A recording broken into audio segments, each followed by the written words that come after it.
Welcome to the U.S. Manufacturing Today podcast, your hub of information about the U.S. manufacturing and distribution industry. Brought to you by Veryable, the on-demand labor solution revitalizing and optimizing your operation, enabling just-in-time response to demand, more efficient production, and lower cost per unit. And now your host and head of reindustrialization at Veryable, Matt Horine. Welcome to U.S. Manufacturing Today, the podcast powered by Veryable, where we talk with the leaders, innovators, and changemakers shaping the future of American industry, along with providing regular updates on the state of manufacturing, the changing policy landscape, and more. Counterfeiting isn't just a knockoff handbag problem anymore. Estimates put the global counterfeit and gray market problem in the trillions of dollars, and in manufacturing, it's not just a brand issue. It's a safety issue. Fake components have found their way into aircraft, vehicles, and industrial equipment. And with a heightened sense of national security, this is a very timely topic. And my guest today is Roei Ganzarski, CEO of Alitheon, a company that solved the authentication problem in a genuinely novel way. Roei, welcome to the show. Thank you very much. Happy to be here. We are very excited to have you because this seems to be a problem that comes up in a lot of different ways, and you and your company have found a way to address it with an incredible technology. We got to know each other not too long ago and was very impressed by it. But before we get into the tech and the company and the real problem and how big it really is, where does it show up worst in manufacturing, and how does it show up? Do those numbers sound right to you? Yeah, no, absolutely. They sound right, unfortunately. And it's interesting when people think about counterfeiting, two things usually come to mind. One is really the fake aspect. Someone made an item to look like mine for various nefarious reasons, financial, national security, etc. But two, people automatically think the fake Rolex watch and the fake Louis Vuitton bag that you buy for $50 on Canal Street in New York or in Thailand or something like that. And that really isn't the problem, and it isn't the only problem.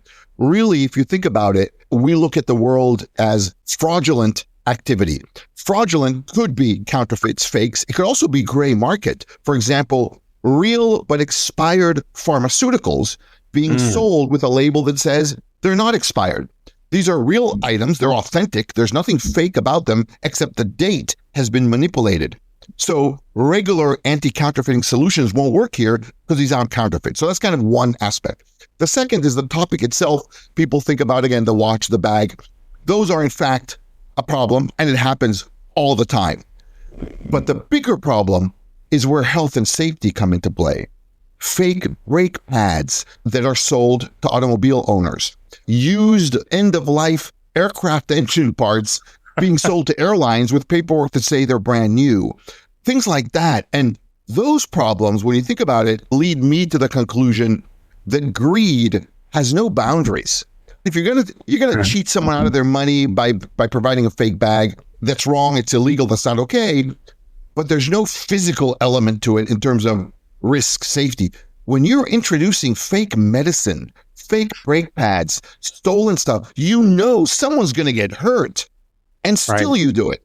That to me is crazy, and that's really the mission that we're after as Alitheon. And yes, that problem is big. It's real, and people might not like to hear it. But it's right here in the U.S. It's in Western Europe. This isn't a Africa, China problem. It's a global problem and hits us in the U.S. and Europe just like it does everywhere else. Boy, you've really probably touched on a couple of things there. The safety aspect of it, the ability to. There's so much in the world today that really is. There's no other way to describe it. It's fake, and it's for greed. It's for profit. It's for whatever purpose.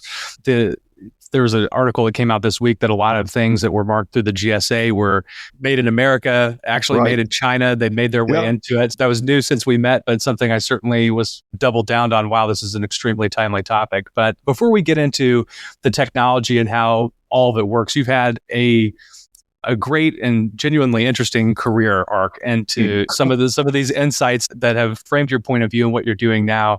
Over a decade at Boeing, leading the charge in other avionics and aviation spaces. Now, Alitheon, walk me through that path a little bit, because I think it really frames where you're coming from on these fake parts, because you did highlight the airline industry, and that's top of mind. Yeah, I have been blessed and lucky to have been given a lot of interesting opportunities. And then, thanks to my parents, saw that there was an opportunity and grabbed it as well, right? I like to talk to students a lot here at the University of Washington and other places, and I tell them we're all lucky at some point in time, right? What differentiates people is, one, can you identify that you're being lucky? And two, then take that luck, right? Because we're all going to be lucky at some point. So yes, I've been blessed and lucky in these opportunities. So as you mentioned, a long time at Boeing, specifically on the services side. So everything from training of pilots and mechanics to software to spare parts, etc. Then I left Boeing when my wife claimed I was having a midlife crisis at the age of 40, left Boeing and went to the world of startups. First one was around the use of mathematics and heuristics to do real-time optimization of on-demand schedules. Then it was back to aviation with electric aircraft, both electric propulsion systems or engines for aircraft and electric aircraft themselves, and now with Alitheon. And really, I like to think of it as every step in the way, I added something to my knowledge, my learning, both in what I wanted to do, but also what I didn't want to do, what I wanted to see in a company, what I didn't want to see in a company, specifically in the realm of where I am today with counterfeiting, fraudulent goods, gray market, etc. If you think of the path through aerospace, hardware, highly critical items, two kind of stories come to mind. One is when I was in the electric propulsion company, we would get parts from suppliers, and they would come with reams of paperwork that said, here's what the part is, here's how it was made, here's how we tested it, here's what we did to FAA compliance, et cetera, et cetera. And I remember some points, even before knowing about this problem as a problem, I would ask the supplier, hey, how do I know this ream of paper, that's all great data, belongs to this physical part you just gave me? And the answer was, oh, look, there's a tag that's tied with a zip tie to the part, and you can see that it belongs to this thing. Or there's a sticker or a serial number etched on the part. And I would naively ask, couldn't anyone etch that serial number, or couldn't that tag fall off? And the answer was, oh, yeah, but no, that probably won't happen. But it does happen a lot, intentionally and unintentionally. So that was one thing that was in my mind for quite some time. Another is, for our 25th anniversary, my wife bought me a watch that it was one of my dream watches, beautiful watch made by gorgeous watch. And my wife surprised me and bought it for our anniversary. And at some point afterwards, I had to go and get it serviced, right? You give it for service, maintenance, etc. And I went to the store and said, hey, I'd like to have this watch serviced. And they said, oh, great, we'll take it and come back in 6 weeks and you'll have it back. And I said, what do you mean in 6 weeks? I thought you were going to do it like now, like I bring my car for an oil change. Oh, no, we have to send it to the service center, etc. And I naively asked, how do I know I'm going to get it back? This is not only for me, at least it was an expensive watch, but two, it's a sentimental one. How do I know I'm getting it back? Right. And the guy in the store said, oh, just look, there's a serial number. Now, we've all been, to our earlier comment, we've all been to the Canal Street, to Thailand, to China, where you can see these watches replicated one-to-one, including the serial number. And I was, how do I know? He said, oh, you could take a picture of it, but that wouldn't help me. So those two things, both on a professional and personal basis, were on my mind. And when I got to see the Alitheon technology that was being developed in its early days, to me, it was obvious, wow, this thing solves both problems. The tracing of a aircraft part and knowing that part, in fact and indeed, is correct and belongs to the data you have. But two, on a personal note, oh, I could know that the watch I gave to service is the watch I'm getting back, not one that looks like it, that parts have been changed, etc. And so for me, that was the trigger that said, oh, wow, I have to go on with this Alitheon thing and make it happen. And that's what I've been doing for the last 4.5 years. Yeah, those are some really concrete examples, because you do, in your daily life, you think about all the times where you could interact with something like that, not getting something back that is personal and sentimental. And then from the aviation standpoint specifically, it's highly concerning, especially some of the work with the electric aviation and those types of things. It gets much more technically complex. Look at just the past few years, in aerospace alone, in the past few years, two really kind of global cases came to light. And these are just the ones that were caught, right? One was a legitimate UK supplier, again, not a supplier that people think fakes come from China or Africa, in the UK, was selling end-of-life used aircraft engine parts with paperwork that said they were brand new back to the airlines.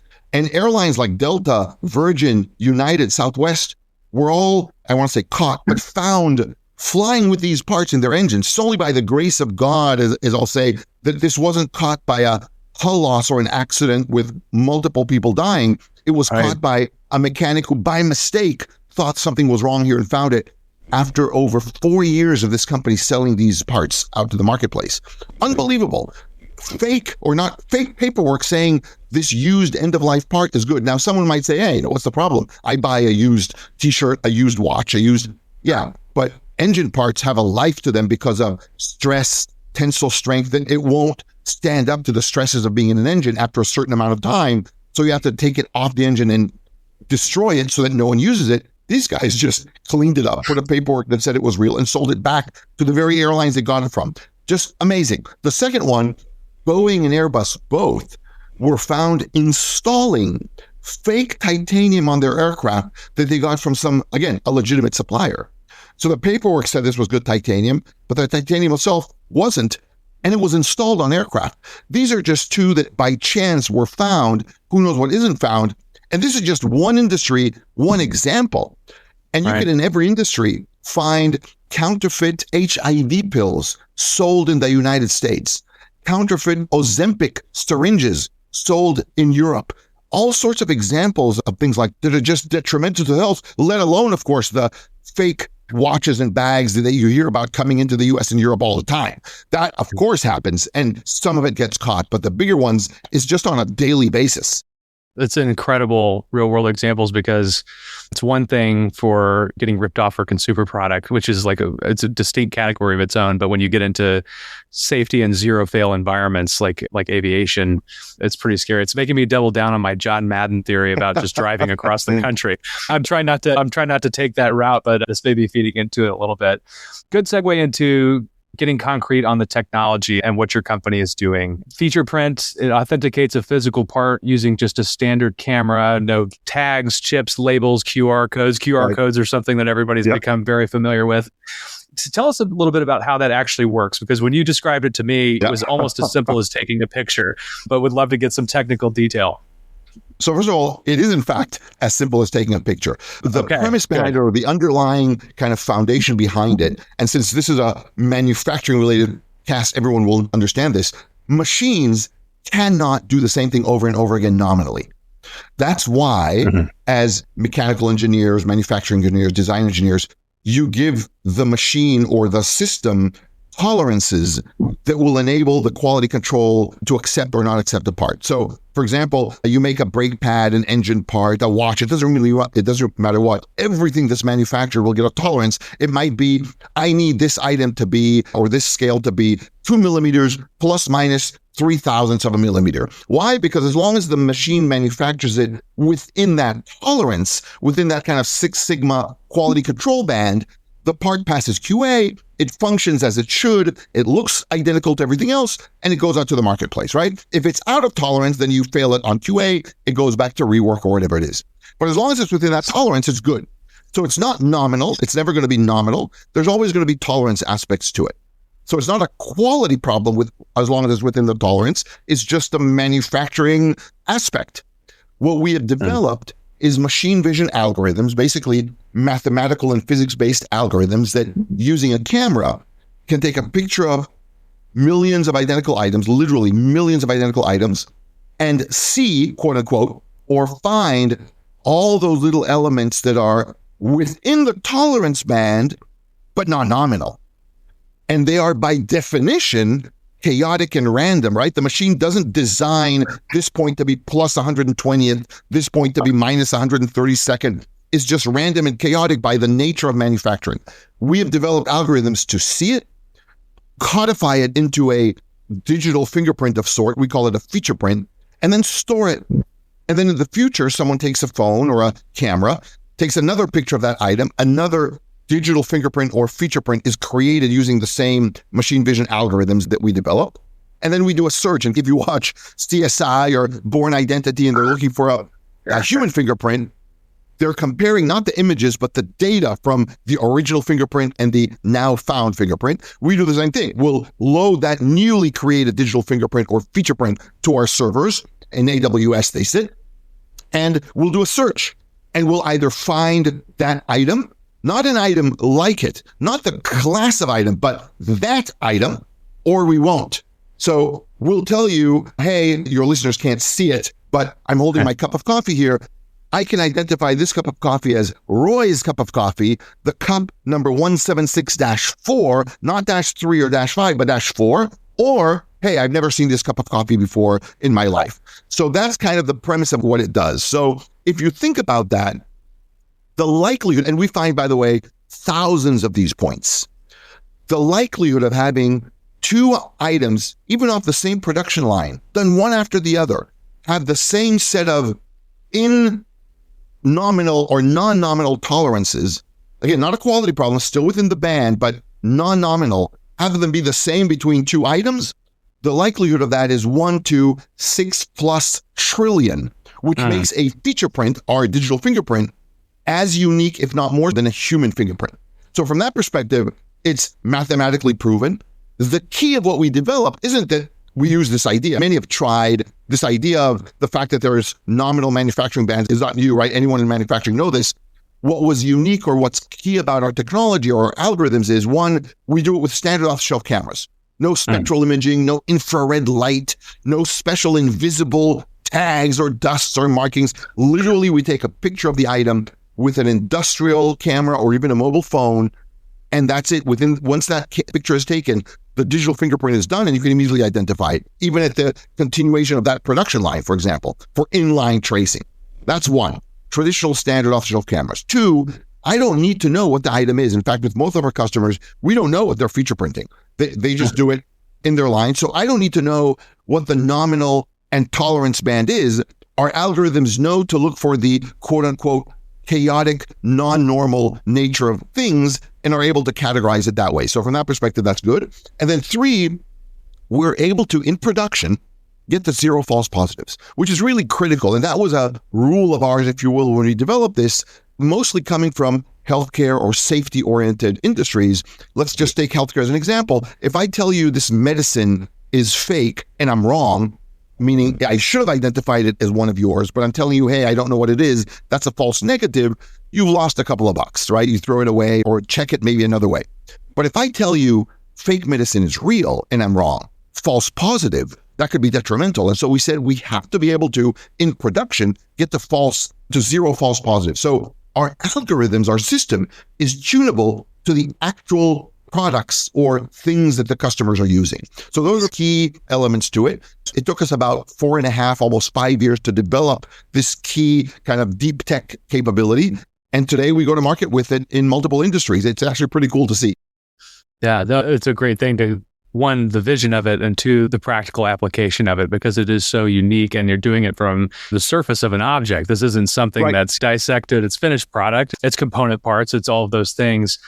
It takes me back a little bit more to time on the shop floor or being in procurement or ordering parts. I've have my list of favorite vendors and my list of least favorite vendors, and no names will be mentioned, and it's all for one reason or another. Generally pricing, kind of those types of things for me, but also the quality aspect of it.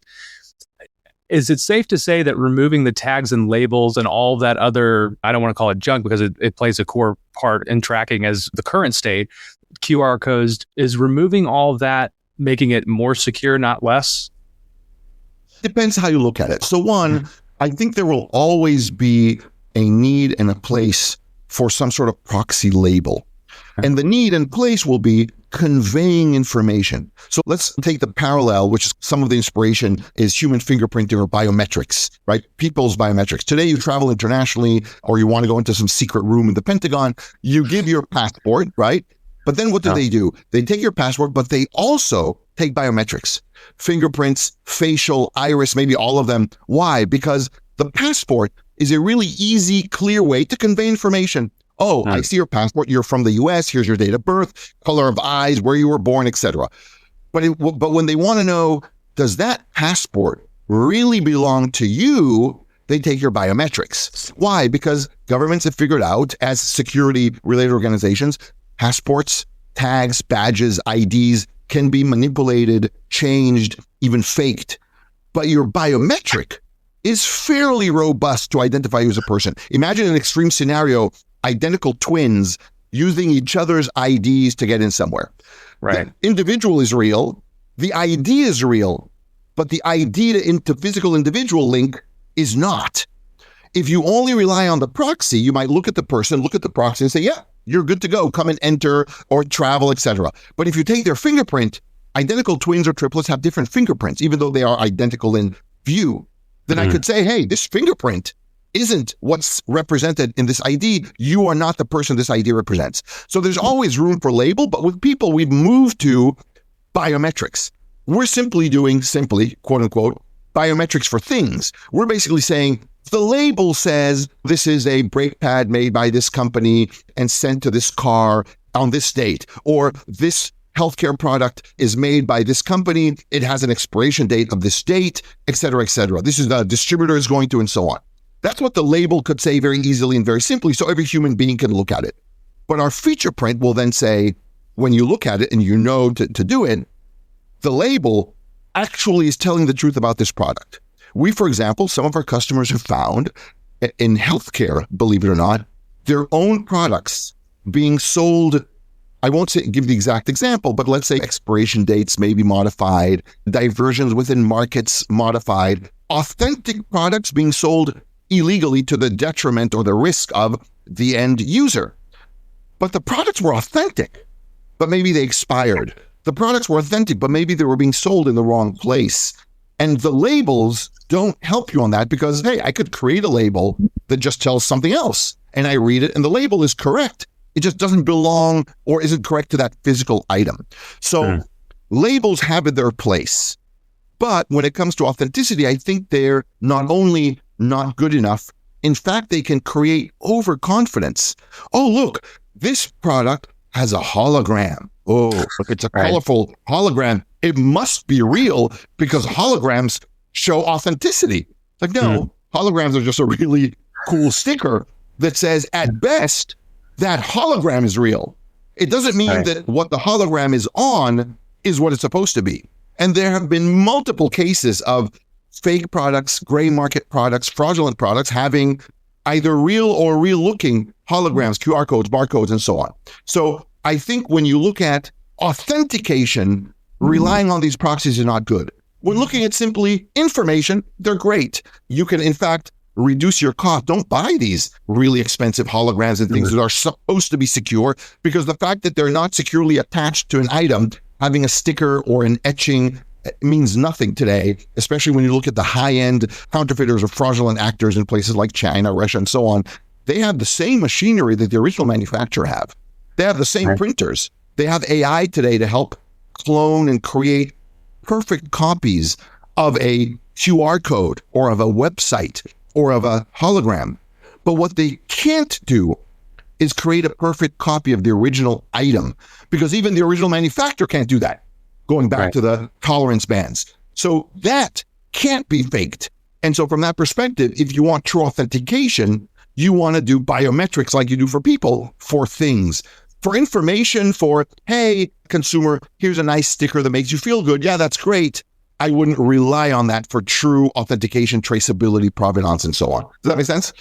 Totally. That's a great analogy on the passports. And when you talked about the hologram stickers, I always think of like officially licensed merchandise. If you buy if your team wins a championship, it comes with a little sticker on the official hat. And it's kind of, that sticker doesn't do anything. At the end of it, the team is going, if they just won, you're paying probably $50 for a baseball hat that says that they won, right? And then eventually it goes to the discount rack after the time goes on. But the holograms is a sticker. There's nothing that says this was a counterfeit product or anything to that degree. So that's where my mind went. This may be a little bit more of a kind of a somebody new to the technology, so don't take it as too pedestrian a question, but something that came to mind. What happens if a part gets scratched or worn down or damaged in some kind of way, or do people unenroll it from the system? What are some of the things that you've seen as time goes on? Obviously, parts change. Fingerprints don't necessarily change, but physical appearance might. So is that something that's accounted for? Absolutely. That's actually a really good question, and a technical question, in fact, if you want it to be. So if you think of human fingerprints, same thing could happen, right? You could scratch your fingers. As you grow from child to adult, your fingerprints stretch because your skin is stretching, et cetera. So there are modifications, and those systems are robust enough to do. You hear them on TV, partial fingerprints, right, et cetera, et cetera. Right. Our system finds thousands of points, if you will, that make that item unique, that digital fingerprint unique. And it's not because we need all these thousands of points, but it's because we want exactly to be able to address the point you raised. Maybe it gets damaged and some of the product itself is now missing or scratched or buffed up or broken or just gone. We still want to be able to rely on enough of those, if you will, points, let's call them, points of data, more importantly, that say, you know what, even though 10%, 50%, we've seen cases where 90% of the face of the item is missing, and our system can still tell you exactly what item that was. Again, not the class of item, it's a cup of coffee or a computer chip or a brake pad, but it's that brake pad, that computer chip. And that's really important because in real world, these physical products do get damaged. Again, go back to the basic example of a purse or a watch. They get banged around, the purse could get scratched, UV light just from being with it outside. We have done with our customers tests of 25, 50 years of aging and damage. And with a mobile phone, I can still identify products. Wow. We've had customers test it with a grinder, take titanium parts, grind 90% of the face of them, and still be able to identify them. There have been some really crazy luxury clothes going through a washer cycles, and still being able to identify them. The thing is really robust. Now, to a point, right? It's not magic. It's math and physics. At some point, you erase enough of the item, of the face of the item, or you cover it up. It's like I'm going to sand off my fingerprint or wear gloves. At some point, there is no fingerprint to be seen. So it's not magic here that'll always work, but it's fairly robust to what we've seen our customers define as normal or even extreme, but logical wear and tear. So from that perspective, it's pretty cool. So that's kind of one part of the answer. But the second part operationally is that our customers can choose to add feature prints, if you will, through time. So imagine, let's go to human fingerprints. Imagine I take your fingerprint when you're 10 years old, and then I see you again when you're 12.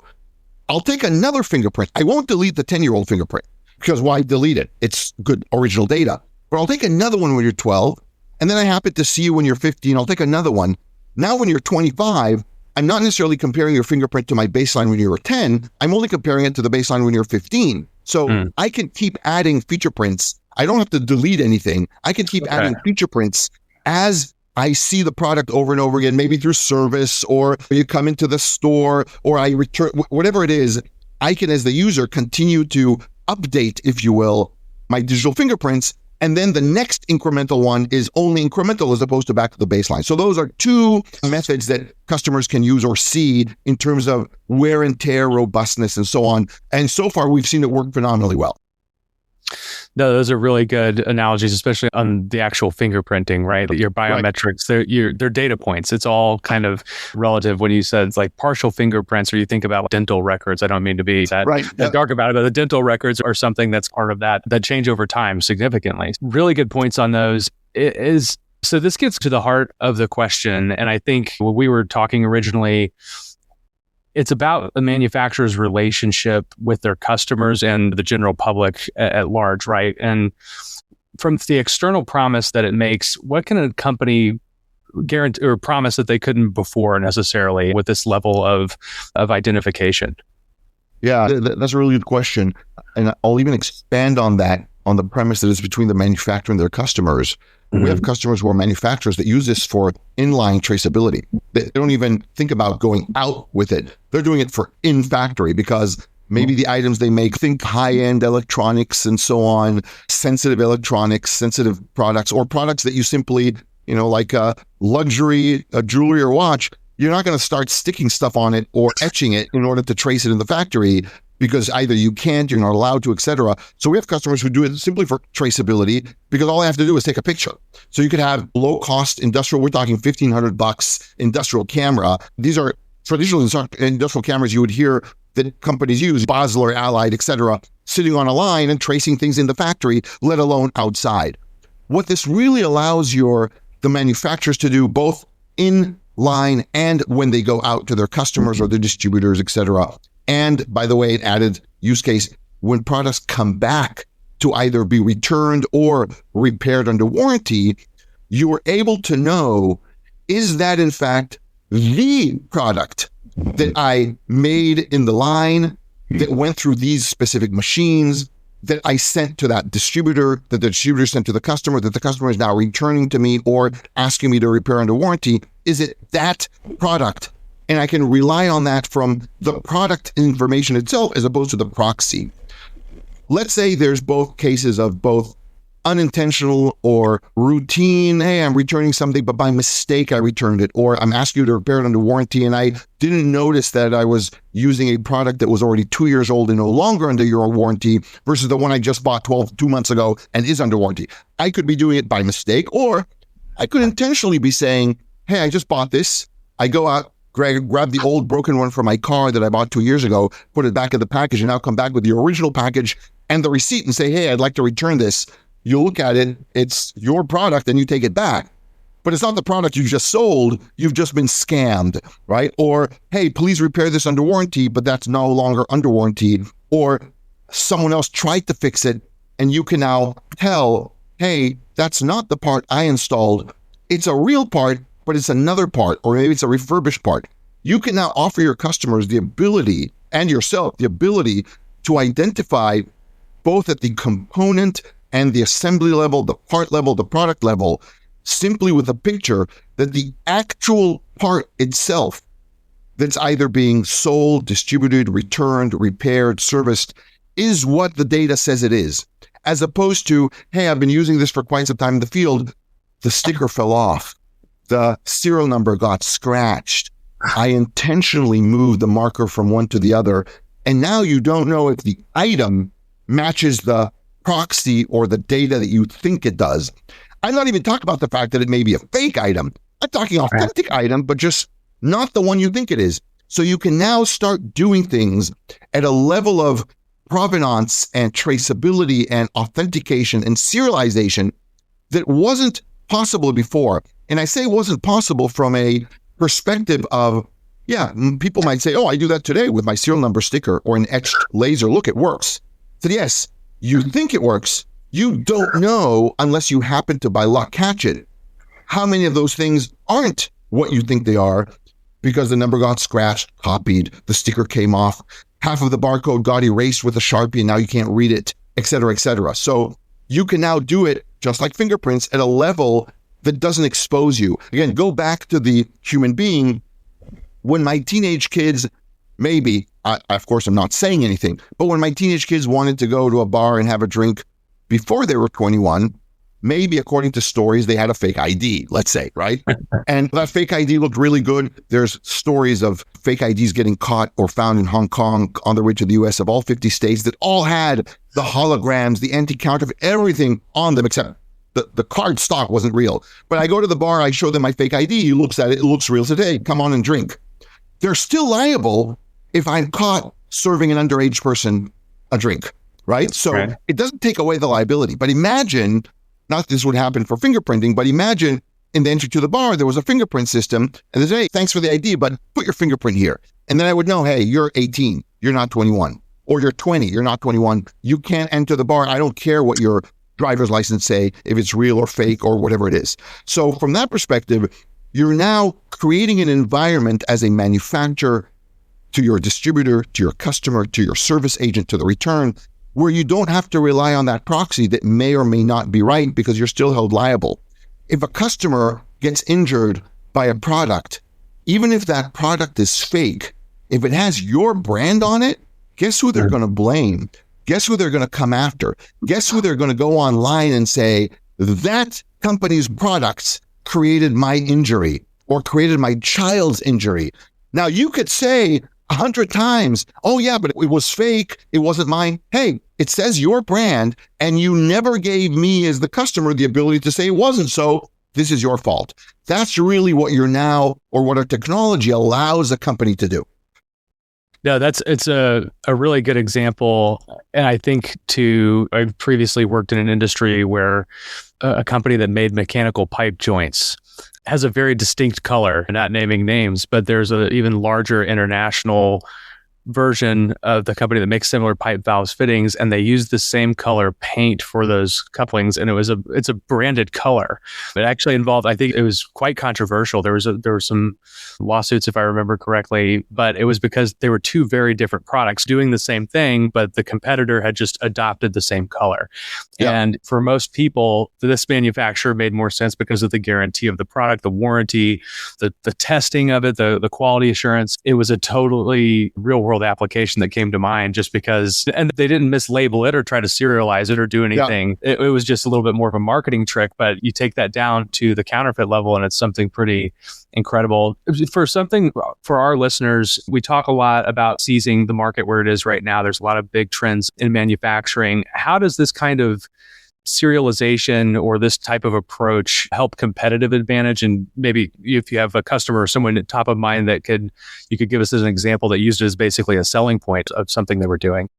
Yeah, no, really good question. So first of all, the world is already in and moving more and more to highly distributed supply chains, highly international supply chains or global supply chains, and very highly digital transactions, which means for the most part, you don't always see where your items are made or where they come from, how many hands they've changed, et cetera, et cetera.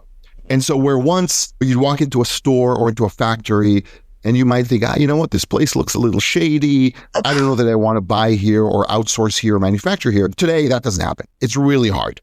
So that creates a phenomenal opportunity for any bad actor to say, hey, the likelihood of you finding out is very small. And two, there are so many touch points in which I can introduce these gray market, fraudulent, counterfeit products that, again, the likelihood of you catching them is very small. And you can see, even with the trillions of dollars a year being identified by International Chamber of Commerce, Customs and Border Protection, places like that, of things that they catch, how many things do they not catch, right? It's that iceberg analogy. So that's one. Mm-hmm. Two, because the world is moving in that direction very quickly, and the generation coming up now is more aware. I won't say they care more, but they're more aware of environmental aspects, social aspects. Governments are now regulating more and more various aspects of manufacturing, supply chain, et cetera. For example, in Europe, they're starting to introduce DPP, the Digital Product Passport. I want to know for high consequence sensitive items, et cetera, that when you say this part was made in this place from these materials, recycled, et cetera, that actually you can prove it. Now, unfortunately, they are still thinking about the data as the key element, which is very important, but then tying that data in the blockchain, very highly protected, to the item with a QR code or a barcode. You're opening the door again for bad actors to say, oh yeah, I'm good with your blockchain data. I'm just going to manipulate it through a fake QR code or moving the barcode somewhere else, for example. But it's showing us that regulatory authorities are more and more pushing towards, I want you to show me what you're claiming, right? So it's not just, oh yeah, this is made in the USA. Show me and prove to me that it's made in the USA, and not by slapping a sticker on it that says made in the USA. And the sticker, by the way, was printed in China, right? So we're right. Getting more and more to where customers want to know and get proof that this is real. And relying on proxies for that proof is not good. So that's one element to it. The second, from your selling perspective, imagine, I'll just take an automotive example, right? So imagine you're an automotive brand. You don't make brake pads, right? You buy, or airbags. You buy them from various suppliers. Imagine I'm a brake pad manufacturer, and I now want to be, and the brakes have all the same specs, right? Some brake pads might be better or worse or better performance, et cetera. But for the most part, let's assume two competitors have the same specs. Mm-hmm. Brake pads get counterfeited way too much and very easily. There have been multiple cases of both brakes and airbags. So imagine as a supplier, I say to that brand, that auto brand, hey, I know you're bidding a few of us suppliers against each other to get the best deal, et cetera. But if you buy from me, I can also ensure that you get access to this FeaturePrint technology so that you, the auto brand, your service centers, your authorized garages and dealerships, and your consumer can very easily with their phone tell that this brake pad is in fact the original brake pad made by our company for your brand, for this model car, and not a brake pad that looks like it and has a nice sticker because, hey, bad actors know how to make a brake pad that looks like mine and put a sticker that looks like your brand. So subtly, it's a competitive advantage. Now, whether you want to charge more for that or not, that's the deal of the company. But as a competitive edge, you're saying, not I'm going to give you the same barcode sticker that everyone else does or the same hologram sticker that everyone else does.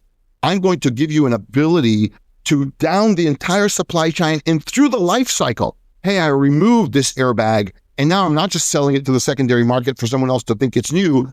I can identify that airbag you just uninstalled or took out as this won't be used.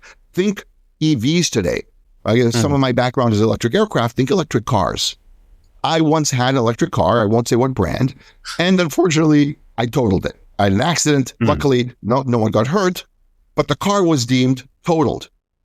The batteries, who knows, right? When that car is totaled, where does it go? Where do those batteries go? Now, coming from electric aviation, I can tell you one bad cell, not a bad battery pack, but one bad cell could increase the likelihood and the chances of a thermal runaway and a fire propagation by multiple percentage elements, meaning I am now taking, maybe if I want to be cheap, I'll take some of these batteries out of this total car and I'll install it somewhere else. Not necessarily as the manufacturer, of course, service, secondary, updates, etc. And then you're increasing the chance of that problem. Right now, I'm relying on some printed QR code on the battery pack that says, this is the battery pack. Lo and behold, fake batteries with good stickers that say, or barcodes that say that they're authentic were found in Europe already in the past years. Yeah. These things are happening. Anywhere there's demand for something, there's going to be supply, and supply isn't always authentic. So think of that element of safety, the batteries, the airbags, the brake pads. Now as a supplier, you can tell the end customer, maybe the end customer is the brand OEM, maybe the end customer is the government, the military, right? Who knows? But you can tell them, hey, if you take my products, I can give you this technology that through the inherent features of the item, not a sticker, a barcode, a QR code, you and your customers and your distributors and your entire life cycle, the recycler can know that's the product. Speaking of recycling, by the way, we've seen from many companies that have recycling programs that the various tags, stickers, QR codes that are added on create problems for recyclers because they screw up the recycling machines. So a cardboard box or packaging that comes in with stickers on them, they throw out because they can't recycle them. So now your recycling program suddenly isn't, we're completely recyclable. Imagine if there were no need for stickers, the package itself was what was identifying itself.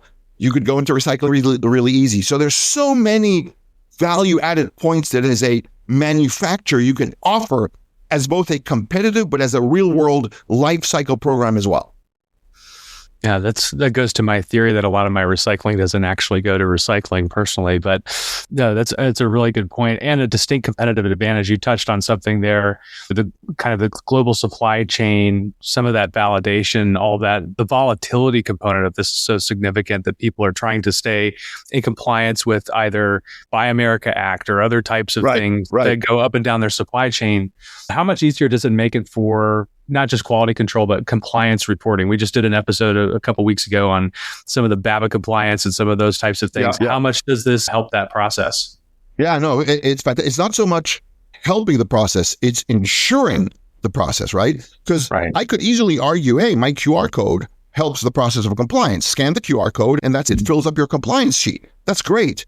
Except I don't know what that QR code is, where it came from, who made it, is it real, is it authentic, is it actually on the right product? What we offer from a compliance perspective is to know that what you're checking and looking at is what you think you're looking at. That is true compliance, right? Again, just like if your compliance program was to make sure that the 10 people coming into your room or into your country are who you think they are based on the information in the passport, compliance might say, oh, I just scanned the passport. Yeah, it shows me your name. Great. Welcome. Come on in. Or here's your visa. Oh yeah, the visa looks real. Come on in. But is the visa yours or is the visa the passport's, right? Because I attached the visa to the passport. So yeah, at best, the visa is authentic and belongs to the passport. How do I know the passport belongs to you and you're not just keep reusing it? So from a compliance perspective, this is really the ultimate way to know, is the information you're using for compliance actually assigned to and belong to the item you're looking at. And the same element that we talk about with blockchain. Blockchain did a phenomenal marketing job in convincing people blockchain protects your supply chain. And I'm sorry to say that's BS. Blockchain is a phenomenal technology. We sometimes use it ourselves with some of our customers that want it. It's a phenomenal technology for protecting digital data. It does nothing for physical products. Why? Because as long as you rely on some sort of proxy to connect that physical product to your blockchain data, you've done nothing. I could have a fake QR code or a QR code that I moved from one item to another, connect to your blockchain, and now you're even overconfident. Oh, look, my data's in the blockchain, then my product must be real. No, all it means is that your data hasn't been manipulated. It could still be a fake product or a wrong product or a refurbished product. So blockchain is great for data. Don't think that serves your compliance needs. You still need to make sure that physical item you're importing, exporting, showing compliance to aviation regulatory authorities, healthcare regulatory authorities, automotive health authorities. You still need to show that item is in fact that item. If I'm the FAA, I want to know that the part you're installing on that aircraft, or if I'm the FDA, I want to know that healthcare product you're selling is what you tell me it is, not because some piece of paper says so, but because the product says so. That's a huge shift in the way you think about things, right? Again, for people, governments have figured it out.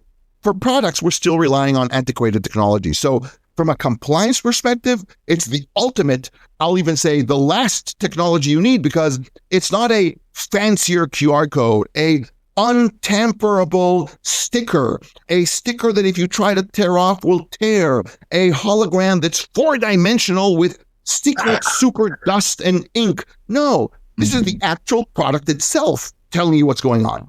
Stop wasting your money on all these proxy fancy additives. Just ask the product who it is. Great framing, and something that comes up time and again, not just on our podcast, but in daily lives for manufacturers, the overall sentiment of prove it, prove whatever it is that you're doing. And second, the physical layer that I don't want to say gets passed over in all the discussion about artificial intelligence and things that we're doing. A lot of that is data. A lot of that is, to your point, blockchain. It's when you get to the physical level, there's not really that connection. And the point of the proxy, I think, is the heart of this conversation, is that we do have a lot of proxies in life that don't help people prove it. And that's a big piece of the puzzle that I think is missing in especially the artificial intelligence discussion. Yeah. Not only do they not help you prove it, they create an overconfidence. There was a few weeks ago, maybe a month ago, I saw this post on LinkedIn that talked about a specific watch company, not our customer, of course, a specific watch company that said, we just came out with phenomenal protection for our customers. We have now this super duper uncopyable hologram that's printed on our warranty card that comes with your watch. And that was like, and people were like, oh my God, that's amazing. Look at this hologram. And I thought, really? So you have a proxy that's a hologram on another proxy that's a plastic card that goes in the same box as this product. Really? That's the protection?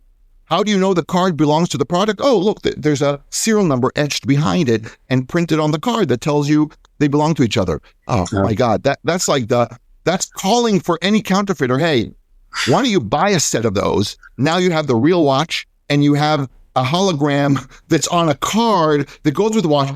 It's proxy on proxy. Right. And again, at best, you know that card is authentic. You don't know that the card belongs to the watch, except now I'm super confident about it and I'm screwed. So the fallacy of these fancy things just doesn't work. There was just this week in the news, I don't remember, it was somewhere here in the US that the government or the state government was telling people, hey, watch your mailboxes because there's been this spree of mailbox theft where bad people are stealing mail with checks in them and then reusing those checks to deposit money. And how do they do that? They change the numbers and so on. The check is real, but they keep changing it. And because the check itself is a proxy for money, right? Imagine if the actual piece of paper, that check, the piece of paper was feature printed. Doesn't really matter what's written on it, but the piece of paper is feature printed. Now, let's say I'm the first actor, the legitimate actor, and before I even send you the check, I feature printed the check itself, and I say, in the original data, this is a check made by, make up a bank, doesn't matter, Roei Ganzarski Bank, and I'm now writing it out for $100. Great. Now you get the check. If, let's say, I'm the legitimate actor and I come to deposit it, the bank can take a picture of that check like they do today. But today, they only use the picture to read the print that's on the bottom, right? The bank account number, the routing number. They don't actually read the rest of the check. But imagine when they were taking the picture, they were actually authenticating that check to say, yes, this is the check that Bank of Roei Ganzarski printed, and they added data to say it's $100 going to Matt. Imagine someone steals that check. Now take the bad actor. Someone steals the check or tries to reuse it. Now I'm the bank. I read the check and I say, wait a minute. I don't know what's written on the check. I don't care what's written on the check. But this check, the actual piece of paper, is telling me I've already been used. I was issued by Roei Ganzarski Bank for $100 to Matt. The fact that it now says it's for $100,000 to Jim doesn't matter, because the check itself, the paper, is telling me the truth about what it is. I don't care what's written on it. So you can protect everything and anything to a level that no proxy can do. So it really gives you that extra level of security on things that on day-to-day are so easy to manipulate. Now that goes away. It's pretty incredible to think about the level of proxy to proxy vulnerability that we have overall. If for our audience, if you're a manufacturer thinking about this, what's an action they could take over the next 30 days? And if you were in their shoes, and as part of that, how can they find more about you? Yeah. So even before that, the way I first talk to people about it is think about the consequence of getting you're the manufacturer, the consequence of getting your product wrong, either unintentionally or intentionally. Unintentionally, I shipped the wrong item, or I got the wrong item. Maybe there was a difference, or intentionally someone's trying to dupe your customer. What's the consequence? If the consequence is, hey, I lost $2, $2, €2, and nobody really cares, then don't even contact us, right? We'll tell you, don't waste your money on us if there's no high consequence. Usually we deal with only high consequence items. The consequence could be a lot of money, brand, trust, reputation. The consequence could be health, safety, national security. But there has to be if there's no consequence, I won't try to convince you to spend your money, and you shouldn't, right? At that point, the QR code, the barcode is enough if there's no consequence. So first of all, if there is a consequence, then think about, what does that mean if you could solve that consequence, not by adding another machine on your production line that puts a sticker, or another expensive laser etching machine that has to laser something on your product, or that you don't have to look at your product and say, where do I engineer some space to put now that data plate or that sticker or that QR code or that laser etching? Rather, I could make my product what it only needs to be because I could take a picture of it. If that's really something that's of interest, then reach out to us. You can just go to our website, alitheon.com. You could write us an email, info@alitheon.com, and just tell us that you want to talk, and we'll gladly talk to you. Usually we have a few steps that we do with customers or potential customers. One, quick phone call. What's your use case? What are you thinking about? What are you doing now? Why are you calling us, etc. Then we'll say, hey, either ship us some of your products, or we can come to you. There's usually no cost to this, because it's really interesting. Companies really think that their product is unique, and many times it is. But from our perspective, a lot of times they're the same. So I have this watch, and this other company makes another watch. It's still, from the way we look at it, it's a piece of metal, maybe precious metal, maybe not. Maybe it's a composite, maybe it's some sort of plastic, and has a face and it has a back. Both watches, from our tech perspective, are the same. But the watch company thinks it's unique, right? Or I make this part for the plane, or this brake pad, and I make this brake pad. Oh, mine's different. Yeah, of course it's different. But from our perspective, it's still a brake pad. We can take a picture of it. But customers want to know, oh, great that it works with that. I want to know that it works with mine. Fine, send me some of your products, or we'll come to you. We'll test it. Assuming that it works, and usually it does, then we'll go usually into some sort of, trial effort. Some want to know, does it work in their production line? Hey, I have a high-speed production line. I have a printer. I do things manually. Will it work in my production line with my products? Great, let's try it. We'll do some run, 30 days, whatever it is, it's a number of products that you feel comfortable with. And then once that's usually proven out, then we go into production with the customer. So very simple. the only thing you really add to your production line are cameras. It could be if you're only starting from the end of the production line. So let's say you don't care about inline traceability. That's fine. You want a finished product going out. You put an industrial camera, because we're assuming you're not going to use a phone in your production line. You'll have an industrial camera. It works automatically through APIs and triggers. Product goes by, or maybe it's a manual process in QA. It's checked, put it under the camera, image is taken. That's it. Immediately, it's ready for identification later on. Or if you want to do inline, put a camera where you think the critical parts are that you want to identify.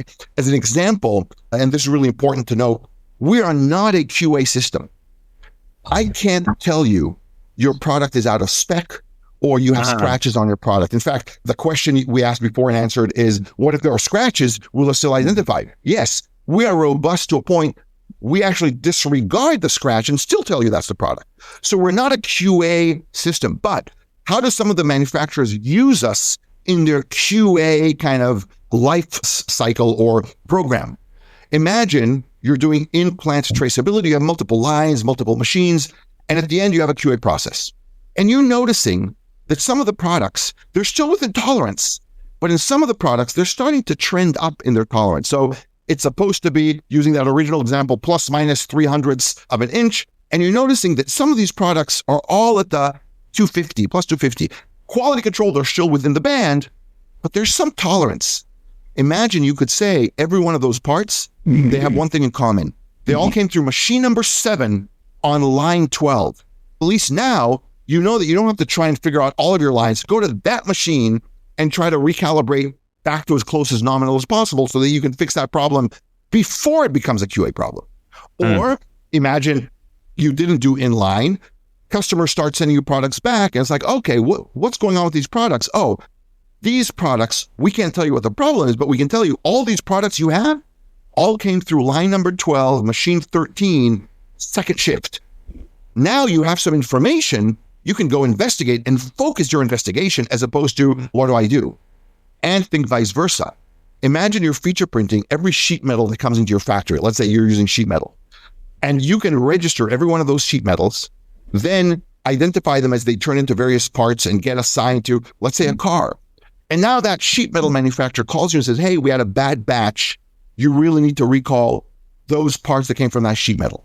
Now, a lot of times that sheet metal isn't serialized or isn't traceable. Imagine if you could know that the part in that assembly came from that sheet metal that came from that manufacturer simply by taking its picture. Now you know every single car assembly item to recall, as opposed to, I'm recalling everything from the years of this and this or modeled out of that, right? So even for recalls that no one likes, but sometimes you have to do, you could have them targeted because you have traced in your factory every single part and what the end use was. So that's how it's used for quality control, even though we are not a quality control technology. So that's kind of an element as well. And we can try that as we work with customers too.